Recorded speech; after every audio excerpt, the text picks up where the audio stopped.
time on Yu-Gi-Oh! Zexal.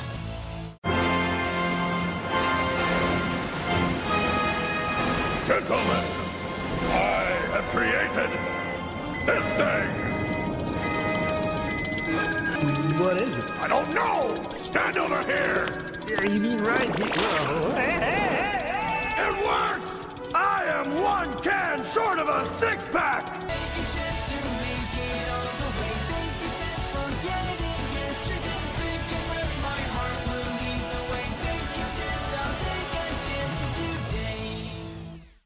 Welcome back, you... There's still no common thing I can call you, is there? No, I'm not calling you the super secret number card investigation club, way too wordy. Well, whoever you are, welcome back to more Yu-Gi-Oh! Zexal. Last time, a child made friends with a naked blue alien twink, and they're now going on tons of adventures to find his dad. Let's find out what they get up to today. As it seems in class, everyone is excited for the upcoming World Duel Carnival. Tournament bringing in all the best duelists from all over the world. The winner of it gets one wish. That to me seems immediately too good to be true, but not to the number club, as all of them, except Tori, who doesn't duel, have joined. Each of them getting these legally distinct heart pieces, which you need to enter. All except Yuma, who didn't get his because he forgot to register. Yep, he's that stupid. At least he makes up for it by being pretty funny this episode. Yuma, what are you doing? Running from my problems! During his crashing out, Yuma runs into Shark, who says he's not in the tournament because he duels for himself and not for some prize. Until someone throws a Mirror Force card at him from a construction site, and he goes to meet who it was. Long time no see, Reginald. I'm sorry, everyone calls you Shark now, don't they? This man, we don't know his name yet, but that Mirror Force card meant something. It was one of the cards Shark saw when he saw his opponent's deck at Nationals. Yes, I know I kept calling it Regionals last time. I'm dumb, I'm sorry. And yep, this guy was his opponent. And he lets on that Shark was in that tournament for some reason other than winning. And we see a flashback of him at the hospital looking after a girl who looks badly injured. That's when this mystery man says it sure was convenient he saw his deck, almost like it was placed perfectly to fall over. Yep, this guy set up Shark intentionally, leaving his deck in a spot that he knew would fall over and Shark would see it. He then throws Shark a heart piece, saying if he wants revenge, then meet him at the World Duel Carnival. We then see him go to a dark room where some creepy kid in a mask and two other shadowed figures are glad Shark took the bait, and mention they are after the number cards too. Meanwhile, Yuma is still trying to get into the carnival by literally begging at the, I guess is Mr. Heartland's headquarters. I'm not quite sure. A lot of these places in this city look the same and are all named after Heartland, like it's Heartland something, so it's very confusing sometimes where some people are. Well, you do know where Heartland is. He's inside, along with, is that a grown woman? Hold up, I'm sorry. You don't know how big this is for me. There's an actual grown-ass woman in Zexal. Someone who I can actually goon over without feeling like I'm going to hell afterwards. Thank God. I don't know anything about her, but who cares? New wife. My new wife is named Dextra, and the guy is Nistro, and they both seem to work for Heartland. Also, Nistro is Sonic, but he's a specific version of Sonic. I'm as sharp as they come. But you're the dullest knife in the drawer! You're lucky I'm here to pick up your slack, Dextra! Mr. Monster Guy? Looks like things have gotten pretty ugly. Yeah, he's just doing his werehog voice from Unleashed. Awesome. Kite shows up mostly so Heartland can exposit why he started this tournament, to gather people with number cards so Kite can beat them and collect them. What is wrong with your face? Yeah, for some reason the animation in this episode is really exaggerated, like that one from 5Ds. Yu-Gi-Oh! Has these episodes animated like this sometimes. I don't know why. I mean, I guess when you're doing these things weekly, you gotta, you know. Eventually a worker at the gate tells them all that Yuma is begging for an entry, and Heartland's gonna throw him out, but Kite convinces him to let Yuma in because he might have a number, not telling him about Astral and that he's also hunting the numbers. That's because Kite wants his rematch with Astral. Yeah, he does not consider Yuma a threat at all. So Heartland goes out and gives Yuma a heart piece personally, making it look like he's doing it out of the kindness of his own heart. Later on, Yuma tells Tori and Astral he's not just in this tournament for fun, he's doing it for bonds. Because he thinks dueling someone forges a bond with them, and he wants to make new friends, but also help Astral, because there might be people with number cards in the tourney. So with that all settled, the World Duel Carnival commences. It's pretty simple. You got a heart container, everyone's got one piece, you wager it, win, add another to yours until you complete it, and you're in the finals. And Yuma has the first duel against this soccer guy who uses a soccer deck that makes everyone... Oh dear God, she's in a cheerleader outfit. Which I'm bringing up for no specific reason that I'm not talking about in any regards to Tori Meadows and her portrayal in this anime.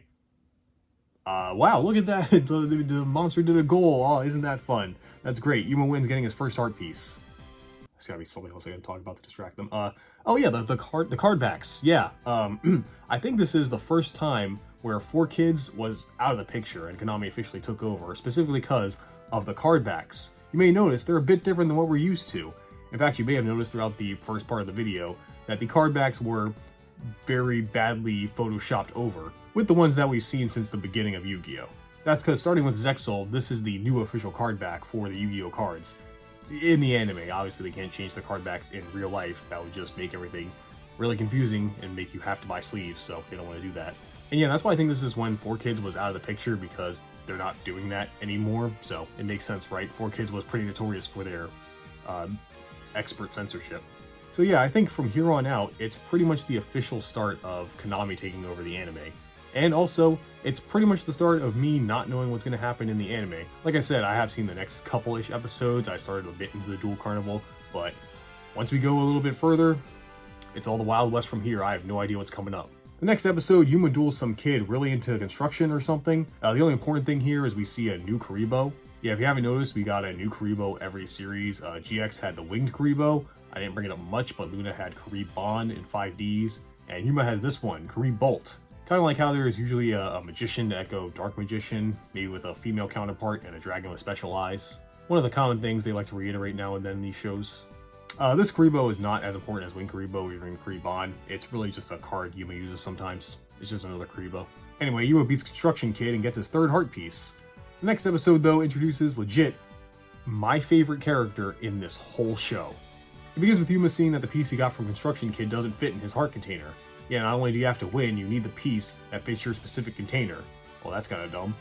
That's when suddenly someone shoots a fucking rocket launcher at him. Ugh, just missed him. This mysterious rocket girl chases Yuma and Tori on her hovercraft, shooting at them, chasing them all the way to the top of some tower. Any last words? 'Cause now's the time. And she claims to really know Yuma and really hates him for some reason. Though Yuma doesn't recognize her, but Tori does. Hold on, is that you, Anna? Anna? Yeah, Anna Kaboom from school, don't you remember? Yes, her name is Anna Kaboom. That's just the coolest name ever. She's here to get revenge on Yuma and blushes, acting all shy, because apparently she liked Yuma as a kid, and showed this by pulling pranks on him. But Yuma says he's surprised he doesn't remember any of that happening to him, but she had to transfer schools and asked Yuma to meet her after class. But he never showed up, so this heartbroken maiden decided to murder him one day. Yuma thinks fast, saying instead why not embarrass him by beating him in a duel, but she accepts, saying she planned for this since Yuma likes dueling. But if Anna wins, he becomes her boyfriend, which he accepts and Tori does not like. If you need another reason why Anna's the greatest, her deck is a bunch of vehicles that require her to go all in by having no cards in hand, discarding them all, having them all on the field, destroying them all. I love it, and they also have amazing names. For my first move, I'm summoning Rocket Arrow Express. Now I'm gonna summon to the field Snowplow Hustle Rustle. Appear! Super Dreadnought Rail Cannon! Yeah, I love everything happening right now. Unfortunately, Yuma is the main character, so he wins. Unrealistic. Everyone knows trains beat every archetype in Yu-Gi-Oh! Well, her revenge has been denied, but might be misplaced, as during the duel, Anna mentioned how Yuma was afraid of heights. But he's never been afraid of heights. So after the duel, Tori asks if Anna liked a kid named Kumo Tsuyuma. Yep, she had the wrong guy, because she forgot the name of the real person she liked. Still loving everything about this. She leaves embarrassed when Yuma says she was supposed to give him her heart piece, and she replies that she doesn't have one. She doesn't really know what this Duel Carnival he's talking about is. Yeah, she's not even here for the tournament, she showed up just to kill him. But as she leaves, she comments, Yuma was kinda cute, and then hits her head, and blames Yuma for that, scoring revenge. I blame you for that, Yuma Tsukumo, and I'll get my revenge! Yeah, I love Anna, my favorite character right here. She's great. I love her aggressive personality and stupid deck, that she has a hovercraft and a rocket launcher for no reason, and that she's kinda crazy. God, if only she were older. But as a character, she's super entertaining. I love her. It's a shame she barely shows up in this show, but when she does, you bet I'm enjoying every second of it. The next episode is less interesting. Yuma duels a vegetable farmer. The most interesting thing about him is his voice. Well, sir, I'm Tombo Tilbitty, and I love tomatoes more than practically anything. Yep, that's Dan Green Yugimoto himself as Farmer whatever his name was. Tombo Tilbitty. King of Games became the King of Greens. This is also when Yuma is introduced formally to Nistro and Dextra, who we learn are the referees of this tournament, here to enforce the rules and make sure everything goes smoothly. They only show up to make it an official rule that Yuma has to eat vegetables to do things in the duel because of one of the farmer's cards or whatever. Okay, while I'm skipping them, the duels are actually really fun to watch. Whether for the deck or because Yuma uses new strategies, because when he's facing all these normies who don't have numbers, which are all of them so far, he uses other non-number Xyz monsters that we've never seen before. I assume these are the cards he got from Roku. So it's not just Utopia into another form of Utopia like usual. Yuma beats this guy, getting his next Hart piece. But after dueling all these jobbers, let's get back to a number, huh? It also has something to do with Kari. Yeah, we get a little more insight into her character, as she sees the Heartland Museum was robbed, and when she tries to get the scoop, she seems to know the man who broke in. It's confirmed as he immediately calls her. His name is Charlie, and Kari instantly blushes speaking to him. Oh, it seems they have some kind of relationship. Hey, my man. Oh no, she was in high school, and he definitely isn't. Maybe he should get arrested. Seems he groomed Kari well though, because he asked her to help him out of this jam. Kari reluctantly agrees, and while she's busy making food for him because she's whipped, she has Yuma go meet him to keep him busy until she arrives. On his way there, Yuma does meet Shark and finds out that he's in the tournament, and that his reason is to beat the guy who framed him in the Nationals, and that's all. We then cut to Dr. Faker and Heartland discussing how evil they are, and seem to know a lot more than any of us thought, as they know all about Astral, that Astral World sent him, and he has some purpose here, and that the numbers are a part of his memory. How do they know all this? I don't know, they read the wiki? Back to Yuma, eventually him and Tori do find Charlie, and Charlie suggests a duel when Yuma says he's in the carnival, cause Charlie has a card he really wants to test out. That's when, what the fuck is this design? That's supposed to be a person? This homunculus challenges Charlie to a duel, seeing him wave his card around, and Charlie accepts, wagering Yuma's heart piece since he doesn't have one. Yuma doesn't like that, but we see Charlie has a lot of random chance cards that always seem to go his way. He's super lucky. A Joey Wheeler fan, I see. But that might not be natural when we see this card that he wanted to test out. I XC summon number 7 Lucky Strike. Yep, apparently Charlie stole this number from the museum, and its power gives him incredible luck, allowing him to use his Joey Wheeler deck to beat this abomination of God. Yuma and Astral of course want more info on Charlie's number, but the cops show up, and Charlie, using the number's power, makes a tornado. It can do that? Can they all do that? And it takes a bunch of cards from the crowd, including one of Yuma's numbers. That's when Kari shows up, but just when they take their eyes off him, Charlie escapes with Yuma's number card. That's when the kids tell Kari the situation, and Yuma asks who this guy is, and Kari reveals he was their dad's assistant in adventuring, but left at one point to become a treasure hunter / thief. Kari then leaves to find Charlie herself, but Astral comes in clutch using something Charlie said to allow the kids to find him. And they get to him when he's escaping the cops on a monorail, and they manage to sneak into it. When they confront Charlie, Yuma says he just wants the numbers, but Charlie says he's got somewhere to be, and he made it so the monorail can't be stopped. So if he wants the numbers, they got a duel. On top of the train? You could just do this inside. Well, I guess the numbers would wreck the train then. Either way, Charlie says his luck will keep them both safe, so no biggie. The duel does not go well for Yuma, because Charlie's luck allows him to use the broken effects of his broken random chance cards. Oh, maybe he's more Sartorius coded than Joey coded. But hey, luckily for them, the card has ties to a legend that makes no sense to me, honestly. Maybe it's different in Japanese. This talk of sun and this stuff, it's weird. As long as the sun that shines stays complete, I never have to fear defeat. Okay, what does that mean? Basically, they shatter his luck powers by destroying some sun card. It's that simple, I guess. And since he's not cheating RNG anymore, Yuma's able to win the duel. And thanks to Kari, the train is stopped safely. The day is saved. The one question remains, why did Charlie do all this? Well, he did it for his niece, who was about to have a risky operation, so he stole this card with rumors of luck powers to give her the best luck she could have to pull through.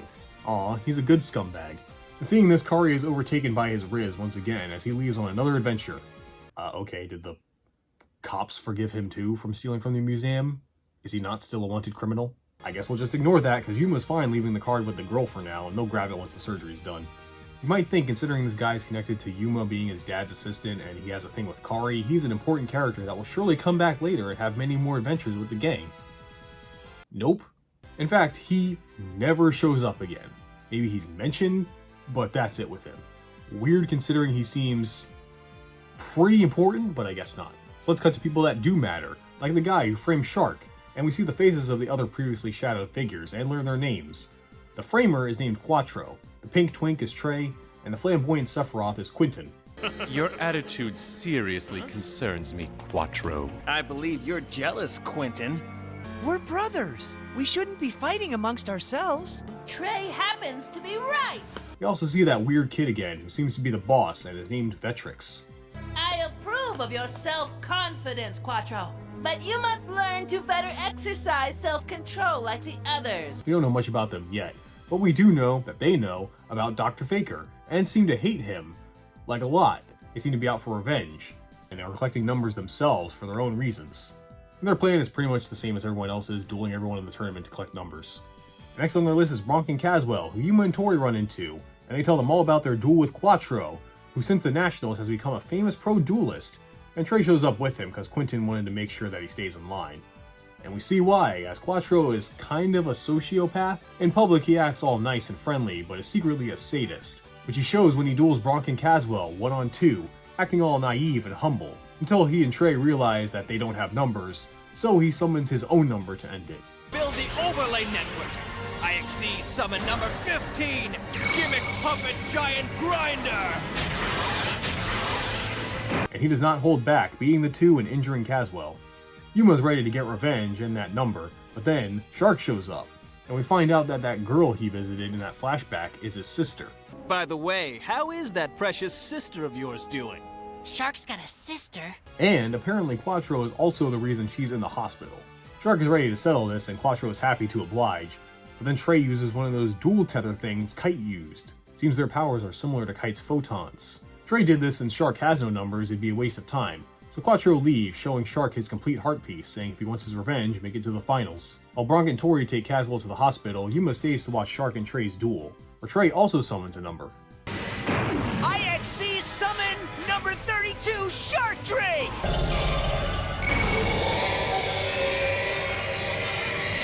But Shark manages to get the number under his control, and it almost corrupts him again, but thinking of friendship helps him resist it.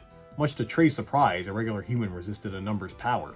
And using it, Shark is able to win the duel, beating Trey. And he seems not too beat up about it, even giving Shark his number, and shows that he's also in the finals, and uses his hand magic to ninja vanish. That's when Shark leaves, telling Yuma to stay out of this. He's going to get his revenge no matter what.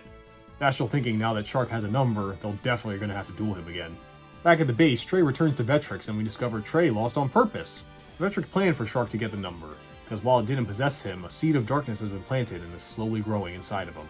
The next two episodes are not that important. It involves Yuma dueling a guy named Cameron. He uses a camera to predict the future, because he's corrupted by a number card. It's a camera. IXC summon number 25, Force Focus! I think this guy has a theme, but I can't tell what it's supposed to be. Nothing here really matters. Yuma mostly duels him to save Tori because he predicts bad things happening to sell them to newspapers. And his latest one is the blimp tour Tori is on will crash and everyone will die, which is way more extreme than the other numbers when you compare a murder to a kid acting like a superhero. The only highlight is during the duel, Astral freaks out because if the future is being predicted, then they have no chance of winning. But Yuma decides to do something stupid. Like, I'm not even saying that as a thing of like, oh, he's doing the stupid thing. No, he actually does something stupid, like not summoning Utopia, which is what Cameron predicted, showing he has free will, and that this duel won't go how he expects, which works, freaking out Cameron, thinking his predictions have to come true, getting him to mess up and let Yuma win. You don't determine my fate, only I do. I'd win the duel, and your number card would become mine! That's what's in the photos! That's what's supposed to be! Your photos don't mean anything. I might not know how you create those future photos of yours, but I do know I don't have to do what they show. So now who knows what's in store? So let's go! I really like that. It's such a Yuma move to do, something that makes no sense to show that he's in control. I love that. The next episode's more important as we catch up with Flip. How's his tournament going? Not so good, apparently, because he waited in a tree so he could spy on other duelists, but fell asleep for several days, and now he needs heart pieces fast. And being Discount Weevil, he comes up with a plan. Coincidentally, at this time, we see Nistro and Dextra again, who are punishing a cheater, kicking him out of the tournament after beating him in a duel, as they seem to be really cracking down on these rules committees, because like Kite, they're also looking for numbers for Heartland. Meanwhile, Yuma with Tori is fitting his fourth heart piece into his container, only needing one more. They then meet up with Spencer from their school, who says he got disqualified from the tourney for having a fake heart piece that's made of candy. And you guessed it, he got it from Flip, who's tricking kids into trading heart pieces for ones that specifically fit into their containers. But of course, the pieces he's trading for are fake, made of candy. Yuma and Tori realize if Flip gets caught, he'll be in big trouble, so they go to find him. But are a little late, as Flip arrives at Heartland's headquarters to hand over his complete heart container, but Nistro and Dextra are there and already are aware of people with fake heart pieces, and know Flip is the cause, so they take him into custody. That's when Yuma and Tori arrive on the scene. And Dextra even remembers Yuma from when he was complaining outside of Heartland's place the other day, and from the tomato farmer duel. Yuma asks what's going to happen to Flip, and Nistro says he'll lose his deck, be disqualified, and banished from the city for cheating. During a children's card game tournament seems a tad extreme. Yuma, of course, challenges Nistro to a duel to save Flip, but Nistro says it's pointless since he's obviously a better duelist. Then Yuma says too much, saying he could beat Nistro and Dextra at the same time. And she calls his bluff, saying, alright, duel is both, but if you lose, you get the same punishment as Flip. And to everyone's surprise, Yuma agrees and begins a 2-on-1 duel. And I mean it, cause Astral is currently not around. He was in the key doing his usual what is my purpose thing when we see the return of number 96. Yeah, I never said he didn't come back, I just said he mattered later. Here he prevents Astral from leaving as all the other numbers help him, with 96 saying the true purpose of the numbers is to cause destruction. But luckily, Utopia is not under 96's control and helps defend Astral. Back at the duel, it's obviously not going well. It's a 2-on-1 duel and Yuma does not have Astral's advice, or his number cards, because remember, you can't use them without Astral present. Luckily, Astral senses Yuma is in danger and sends Utopia to help him. That's when Yuma realizes that something is up with Astral and he's still helping him, but he's got a duel to win, so he can't do anything about it. That's when he XZ summons Utopia, and seeing he has a number card, Dextra tells Nistro it's time to stop messing around. So she summons her own ace monster, which is a photon monster, and Yuma immediately is surprised they use photon energy like Kite, and they are also surprised that Yuma knows Kite, and he explains the two of them dueled and it ended in a draw. Nistro is shocked because he thinks Kite is one of the best duelists he knows, but Dextra deduces if he stood up to Kite like that, he must be the kid who has the envoy of Astral World, the original number as they call him. There's no other explanation for why a kid like him would be able to stand up to Kite. So the two of them start turning it up, and now Yuma's on his last legs. Even the Heart of the Cards abandons him as he's got one more turn but doesn't draw what he needs.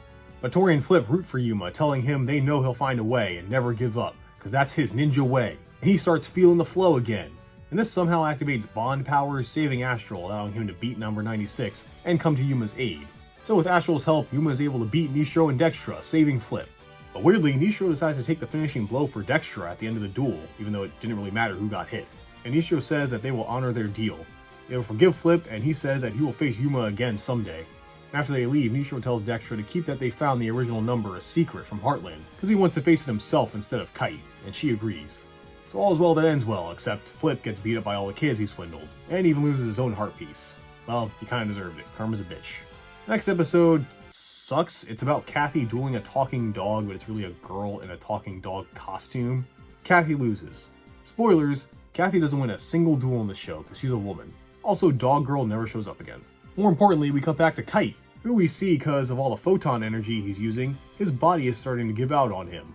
When visiting Hart, even he can tell something is wrong, but Kite acts like he's fine. That's when Hart remembers something, saying he must go, and a huge light appears, and he's gone. Cutting to Yuma and Tori, are these two joined at the hip or something? Where they run into Hart, who's standing at the middle of the street. And Yuma recognizes him from that picture that he saw back at the warehouse, remembering that he's Kite's brother. So he goes to Hart in the street when a truck is about to hit them. But that's when Hart's weird powers save them, putting a hole in the truck. That's not the only surprising thing, because Hart can see Astral. But when the kids hear sirens coming, they bolt, Yuma dragging Hart with them before they can ask questions. And Hart experiences what a real family is like, eating dinner at Yuma's place. After dinner, Yuma wants to bring Hart back to Kite, but doesn't know how to contact him. And Tori is not so sure, because it will probably end up with them dueling again. And no matter who wins, well, no one's really gonna win, if you know what I mean. But Astral wants to talk to Hart, because he seems to know something about him, especially if he can see him. That's when Hart, trying to sleep, has a dream about him and Kite running from Heartland's people, and Hart wakes up and Yuma and Tori see that he's gone, but manage to catch up with him, asking where he's going, and he says where Kite is. And Yuma says he'll take him to Kite tomorrow, but that's not good enough. And Hart activates his weird powers again, which is detected by Nistro and Dextra, who arrive to take Hart back in a helicopter. When Yuma asks where they're taking him, Nistro says back to Heartland, and this again causes Hart's weird powers to activate, sending Nistro and the Chopper back. And when they reconfigure themselves, they see the kids have disappeared. Hart says he led them to where Kite is, and Yuma braces for a duel, but see, no one's there, they're just standing here at the top of this tower. That's when Hart starts describing something small and sweet. That's when another Heartland Chopper arrives, causing Hart to panic again, as his powers are a different color now. That's probably not good. Astral is then able to mind meld with Hart, that's just the thing he can do now, seeing a flashback where Hart and Kite were on the run, and to calm him down, Kite gives Hart a piece of caramel. And the flashback ends with them being captured by two choppers and Heartland showing up. Back in the present, Astral tells Yuma of the magical caramel, which Tori happens to have because they were shopping for sweets when they found him.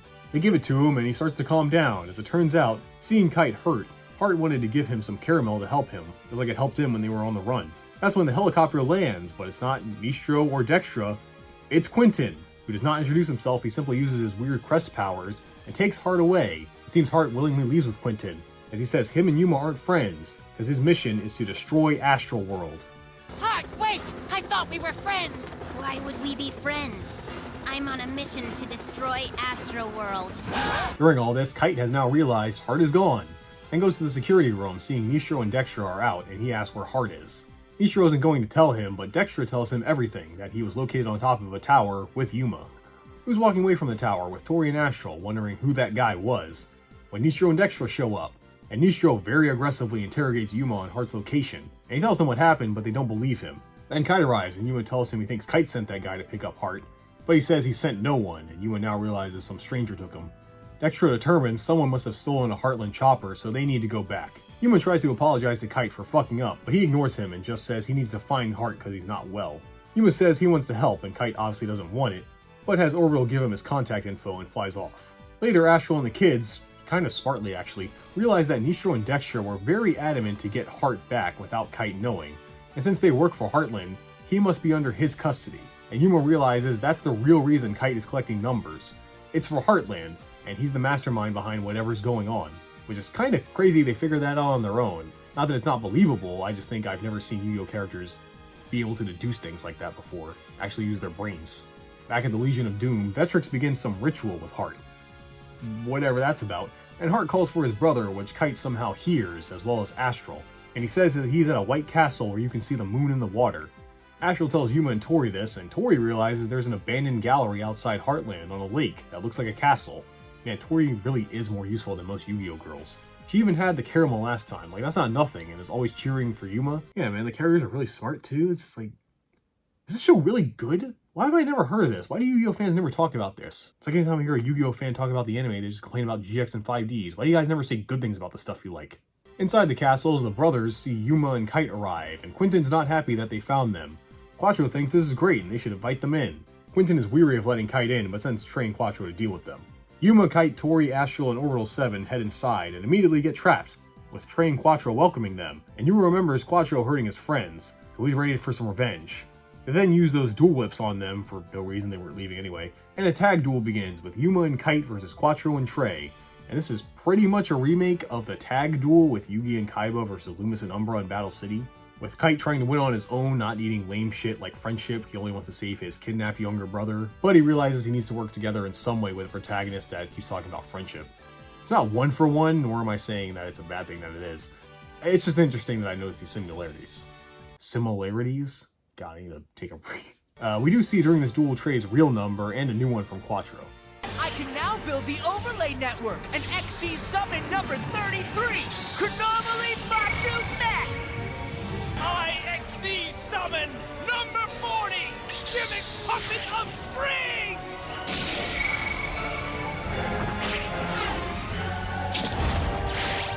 And Yuma and Kite do win, but not because of friendship, it's because of nepotism. As Hart in the spirit world or something somehow sends Kite powers, which lets him summon an upgraded version of Galaxy Eyes. This monster trio is just what I need to build the overlay network! I XC summon Neo Galaxy Eyes Photon Dragon! And this power-up interrupts the ritual somehow. After the duel, Astral tries to take their numbers, but their weird crests block Astral from taking them. And when the crest knocks him back, Trey manages to catch a glimpse of Astral. That's when Vectrix and Quentin show up, returning Hart to Kite, saying he used the last of his strength to help him, but is fine for now. Yuma though demands an explanation for all this, and Quentin responds with something even I didn't expect, honestly. You're as persistent as your father. Huh? What do you know about my father? Your father is alive, Yuma. He's in Astral World. Huh? Quentin then just leaves, and I guess they all go home because we hard cut to Yuma, Tori, and Astral just walking home. Yuma, after finding out his dad is on Astral World, realizes one of the numbers might have a memory of him. But then he realizes things have gotten kind of fucked, because he needs numbers to help his dad and Astral. But Kite also needs numbers to help his brother, but his brother is apparently trying to destroy Astral World, which is where his dad is. Seems all roads lead to a bad end, no matter who gets these numbers. So he decides since his dad is on Astral World, he'll just head there. It's that simple. Back at Heartland, Hart is taken into an operating room, and Kite tries to follow, but Nistro and Dextra stop him, saying he can't do anything, and reveal they also know Yuma has the original number, and plan to beat him before Kite. In the operating room, we see Dr. Faker seems really distraught and worried Hart is hurt for some reason. Heartland telling him that they only know the people who did it had a strange crest, and will most likely show up at the Duel Carnival finals, where Faker says he will make them pay for what they did to Hart. Back with Yuma, he packs a bag and is adamant to go to Astral World. And Tori told Kari and Grandma about this, and they try to stop him, but he runs for it. Until he runs into Master Roku, who has come to check up on Yuma. Realizing he's doing something dumb, Roku challenges him to a duel, and Astral says he won't help Yuma with this, it's something he needs to do on his own. And he gets smacked, it wasn't even close, Roku cleans his clock. Yuma then explains his woes to Roku, and he tells him it's brave he wants to save his father, but running headfirst is abandoning his other duties like helping Astral in the Duel Carnival is kind of dickish. That Yuma is actually scared to face these problems head on, so he's just finding an excuse that makes him avoid it. So he decides to stay and keep dueling in the tourney to find an answer. Meanwhile, it seems that ritual worked and Vectrix now has Hart's powers, and says with this he can now get revenge on Dr. Faker. Speaking of, back at Yuma's place, Yuma asks Roku if he knows anything about Heartland in this tournament, because he seems to be behind it. Roku says Heartland's probably just a face, and explains that the real one calling the shots might be the one who built Heartland City, Dr. Faker, who no one has seen in years. Many think he's dead. That's when Grandma casually drops really important information that Dr. Faker worked with Yuma's dad and was with him on his last expedition. Expedition. It's the expedition exposition. Yeah, pretty big news is treated like a throwaway line, but this whole episode is kind of messed up, honestly. I mean, look at the animation. Once again, it's just awful. Like, did AI make half of this? Also, what about his mom? Did we just forget about her? She also disappeared the same day. I'm pretty sure that's what happened, right? What happened with her? Are they ever gonna explain that? Or back at the Legion of Doom, Quentin tells Vectrix about Yuma, and when he hears his last name, Vectrix realizes that he's Kazuma's son and is shocked. Meanwhile, to all of these meanwhiles, Trey, after seeing Astral, realizes that he's the envoy from Astral World, the original number that apparently everybody just knows about for some reason, and decides to learn more about why Yuma has him.